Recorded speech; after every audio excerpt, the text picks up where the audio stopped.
ल भन्नु न पहिला म दिएर पठाइदिउँला घरमै राखेको छु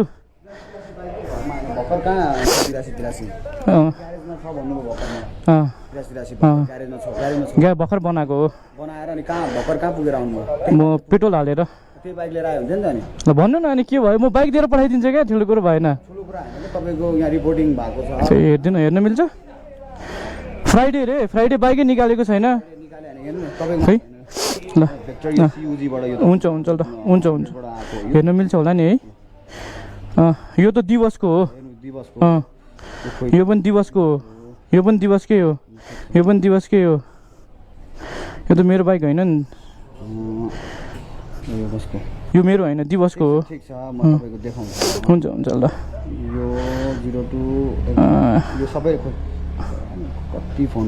हजुर हजुर अनि 68 एकदम एकदम हजुर धेरै जस्तो क्रस फायर रहेछ होइन हजुर हजुर हजुर यो त 1.5 वर्ष अगाडिको हो यो नि दिवसकै हो हजुर छेवाङ भने छिरिङ भाइ अर्काको उ नै नगरौँ हाम्रो चाहिँ हेरिदिउँ न होइन सर एकदम सर एकदम हजुर खै 1.5 वर्ष अगाडिको बाइकै बेचेर पोखरा पुगिसक्यो यो त हजुर तपाईको अब कसरी अब उतै माथि रिपोर्टिङ भएको छ माथि नै हजुर हाम्रो काम भने इन्भेस्टिगेसन हो हामीले अब त्यो माथिबाट बाको निर्देशन तपाईको पालना गर्ने हो हजुर विषयमा तपाईको हजुर